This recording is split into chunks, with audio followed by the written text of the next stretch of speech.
రాష్ట్ర భవిష్యత్తుకు బీజేపీ సహకారం కావాలంటూ అనకాపల్లి నియోజకవర్గం జనసేన బీజేపీ టీడీపీ ఉమ్మడి పార్టీ ఎమ్మెల్యే అభ్యర్థి కొణితల రామకృష్ణ పేర్కొన్నారు. స్థానిక గవరపాలెం కొణితల సుబ్రహ్మణ్యం ఫంక్షన్ హాల్లో ఉమ్మడి 3 పార్టీల ఆత్మీయ సమావేశం జరిగింది. బీజేపీ నాయకులు పొన్నగంటి అప్పారావు అధ్యక్షతన జరిగిన ఈ సమావేశంలో రామకృష్ణ మాట్లాడారు. రాష్ట్రం కోసం ఈ ముఖ్యమంత్రి ఏనాడైనా కేంద్రాన్ని సహాయం కోరాడా? కేవలం అతని స్వార్థ ప్రయోజనాల కోసమే తప్ప జగన్మోహన్ రెడ్డి ఏనాడు ఢిల్లీ మెట్టెక్కలేదన్నారు. అభివృద్ధి అనే పదం జగన్ డిక్షనరీలో లేదన్నారు. నియంతృత్వ పాలనకు అర్థం పట్టి మరో హిట్లర్లా పరిపాలన సాగించారన్నారు. మంత్రులు ఎమ్మెల్యేలు అతని చేతిలో కీలు బొమ్మలు అయితే చివరికి సర్పంచుల బతుకులు బరువై రోడ్డెక్కే పరిస్థితి తీసుకువచ్చారన్నారు.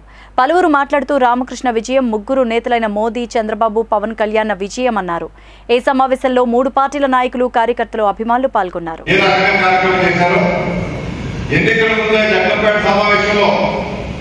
గతంలో కాపుల రిజర్వేషన్ గురించి ప్రయత్నం చేసినప్పుడు వారు అక్కడ చెప్పారు, చంద్రబాబు నాయుడు గారు కేంద్రానికి నిర్మాణం చేసి అసెంబ్లీ నుంచి నిర్మాణం చేసి పంపించినప్పటికీ అది పూర్తి కాలేదు. ఓబీసీ రిజర్వేషన్ గా మీకు 10% రిజర్వేషన్ ఎక్కడైతే మోడీ గారి ప్రభుత్వం అక్కడ ప్రకటించిందో కేంద్రంలో దాన్ని ఆసరాగా తీసుకొని 5% ఈ రాష్ట్రంలో ఉన్నటువంటి కాపులకు రిజర్వేషన్ ఇవ్వాలనేటువంటి నిర్మాణం చేయడం జరిగింది.